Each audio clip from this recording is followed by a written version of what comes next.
Hey, welcome back. So we chose the second one. So we're gonna Let my do hair this. down for this one. Okay, let's look better. Let's make sure we look good. Yes. All right. Alcohol will be a thing this weekend. That is all. Hashtag stressed. What do you think about that?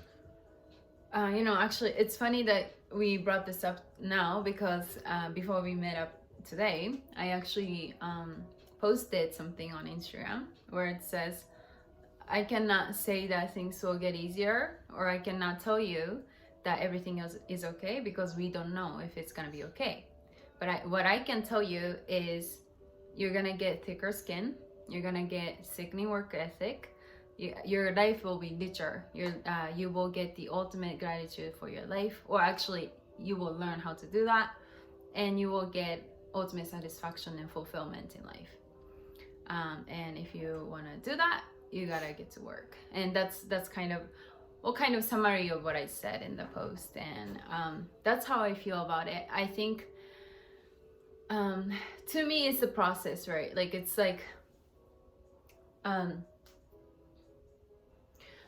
for me, I guess it relates to like I'd rather die on my sword than dying on other people's sword, kind of. Like that's the concept for me. Like escape.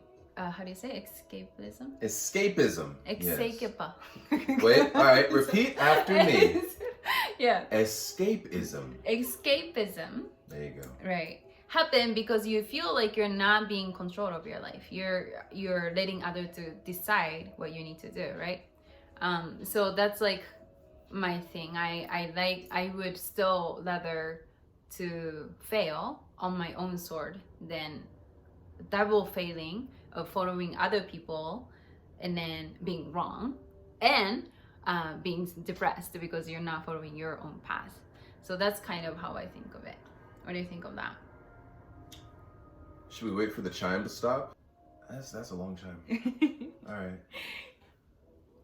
Okay, we're good. Yeah. All right. So, as you said, escapism. Another word we could use is avoidance. Yeah. And for myself personally, I don't like avoidance. If I am stressed or bothered by something, instead of forgetting about it or ignoring it, I prefer to just deal with it. Whether that means getting up and doing something about it, or it's just something I got to figure out in my head, and it's just sitting and thinking, or walking and thinking, walking. I like sometimes to walk and talk to myself because I find that when you might sound crazy talking to yourself, but when you verbalize things, it helps your brain to kind of organize your thoughts, because you think a lot faster than you can speak. Like your brain can process thousands of words a minute, but you definitely can't speak thousands of words in a minute in any coherent fashion. So it slows you down, and you can talk yourself through the dynamics and aspects of a situation. That's just my method, but the key point is I don't think turning to alcohol or other substances, or binging on a TV show or whatever, just avoiding the issues in your life is going to get you any closer to having them not be stressful issues in your life. The only way to alleviate your stress is to deal with whatever the cause of the stress is. So I personally am not a proponent of escapism or avoidance, because that's just, it's just pushing it into a corner and hoping it goes away, which seldom works. Right. It's like you're depending on the substances to feel better. That's not ultimate solution. It's temporary. But I was thinking about that actually when on the way to the Shibuya station. Like substances, like, is it bad? I mean, I don't think it's bad. It's like practical. But what's the boundary? Like, I think there's a talk around like how we like to rely on tools, right? it comes with civilization. It comes with the progress of humanity. Like these tools, we invented it because we know that it's gonna make our life better. Substances that makes us weaker, I guess less survivable. Lower our, you mean like our chance of survival? Just like a life skill, like it lowers our life skill. So when you say substance, do you mean just everything, like including tools and objects and also, you know, the things we put into our bodies? Is that what you mean when you say substance, or do you mean like just the things that we put into our bodies, the things that we consume? Everything. Everything. Like even so like the chair we're sitting on is a substance of our... I mean, probably the ultimate term, yes. Okay. But yeah.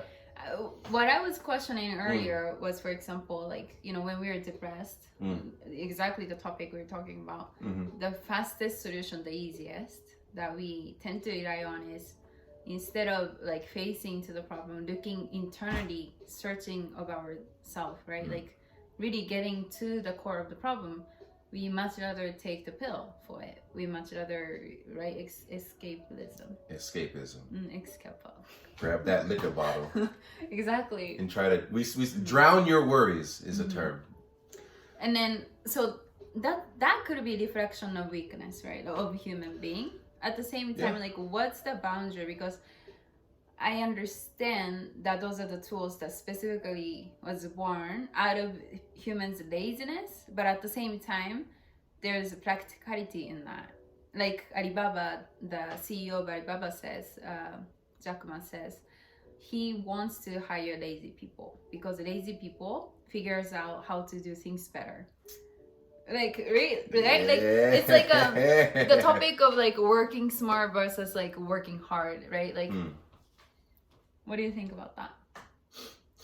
Yeah, you talked about a few different topics there, but I guess talking about the substance one first, you said, what is the boundary? So I will use the word substance to mean things we put into our body, like substances like you know, alcohol or drugs or whatever, right? The boundary, I think, it depends on what's your purpose. Are you drinking to just have fun, like you're with your friends and you're just having a good time, or are you drinking because you're stressed or because you're depressed? What is your reason? Because intent is very important. You could have let's say you have 3 shots having fun with your friends, nothing wrong with that. But if you have 3 shots because you're not feeling good, then, you know, it's the same amount of alcohol, but the motivation is very different. One, you're just having fun, and the other one is you're trying to just ignore your problems for however long, you know, you feel the effects of the alcohol. So I think the first thing is acknowledging what is the purpose of what you are doing. Right. It's like something we talked about before when we got together, actually was yesterday, where we said about like everything is bonus, kind of like you shouldn't take stuff for granted in order for you to be happy, sustain happiness, but instead your default is already happy, you're already full, the cup is already full. But sometimes it's okay to take some like fun stuff on top of it, like extra. You gotta, right, like you can't be a complete person because you have alcohol or because you have that here, and then I think it's the same thing for everything, really. It applies for everything, like even human relationship, everything. Like your cup always has to be empty, not empty, sorry, full, right? Your cup always has to be full, but everything is kind of bonus. So whatever happened, you appreciate them. That's true. And kind of an analogy that I like to use, I just came up with this one day when I was thinking, is if your life, your fulfillment, your container for fulfillment, if it is let's just say a bathtub, okay? if your bathtub is filled with water, Mm-hmm. for example, and you pull the plug, the water is going to drain pretty quickly, Yeah. right? And the plug could just be something stressful or something that makes you sad or upset, Mm-hmm. right? Now, if your bathtub is filled with something denser, like honey, you pull the plug, it's going to drain a lot slower. Yeah. So what are you filling yourself with? Is it something that will just disappear as soon as things get rough? Or do you have enough quality substance filling up your fulfillment in life that even when things get hard, everything isn't just going to disappear? You might lose a little bit because we can't be 100% all the time. But how big is the reaction going to be? So that's kind of the image that I like to use in my head. Am I filled with honey or am I just filled with water? That's really thoughtful. I like that. Thank you. Thank you. And I said about working hard versus working smart, right? Yes, that's Do you another. wanna- Yeah, I think that's a great point. Because drawing upon my career in sports, right? My life experience. When I was playing sports, the mentality of the coaches and the teams was just work hard, work hard, work hard, work hard. And nowadays, I see that there's a shift in the thinking of the coaching. Really? Yes. Even in sports? Yes. Sports? Yes. Wow. Like American football, track and field. So it's training. You have to train, of course, hard to be an elite level athlete. It's not an easy thing to do, but you have to train smart because sometimes training yourself to exhaustion isn't the most effective way. Because when you get exhausted, for example, your chances of being injured increase because you're just exhausted. And so now people are analyzing like all of the conditioning that we do. Like, for example, when I was playing football, we had to run a lot of sprints, just back and forth, back and forth, back and forth. And the coaches would use that also as a punishment. If we messed up in practice or we messed up in a game, they would make us run sprints and call it conditioning.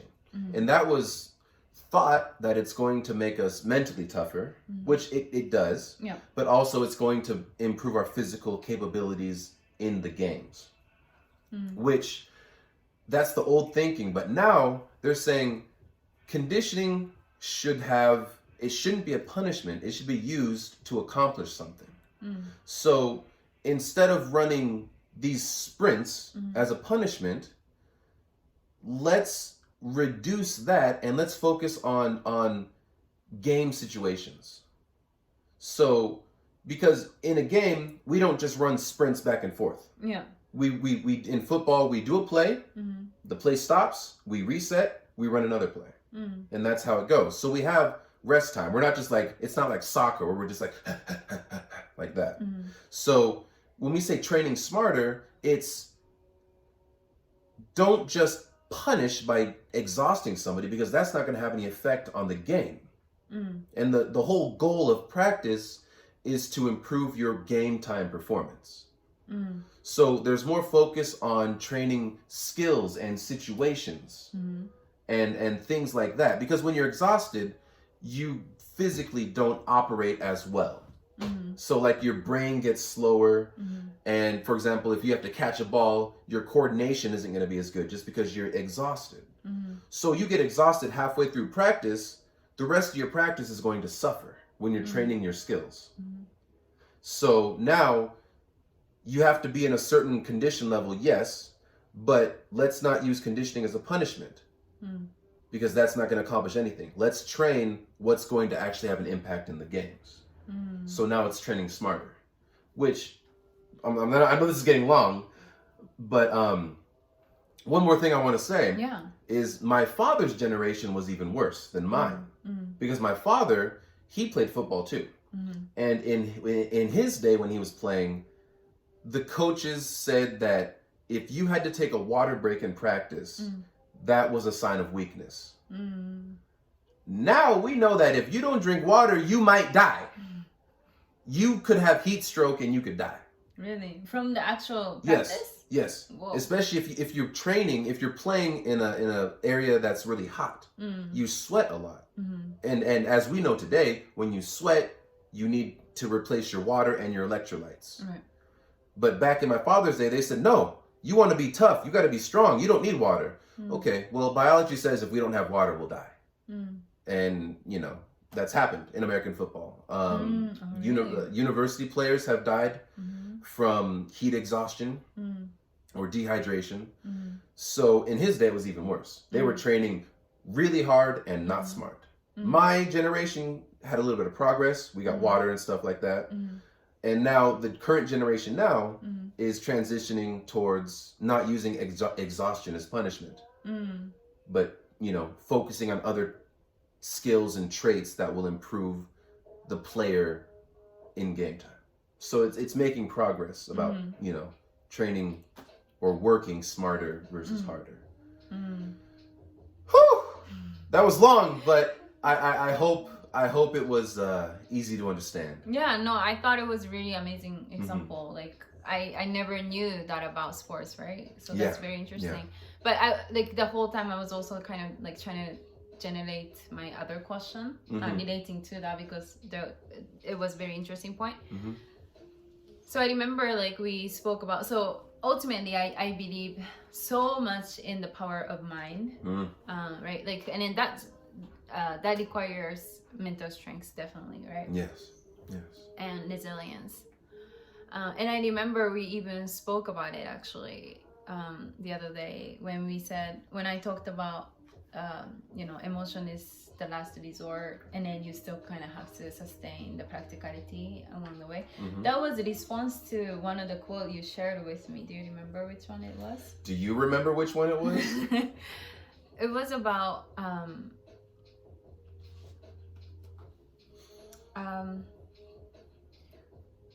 but I guess my point of that but I want to remember which one it was. It was about vision. Oh no, when you're hell, the fire of the hell, right? Oh, my original quote. Oh, yes. Okay, so the quote is, when the fires of hell rage around you, walk with a purpose. You gotta do something. You gotta act quick, because just sitting around, you're gonna get burned. You're gonna get torched. So you gotta be proactive.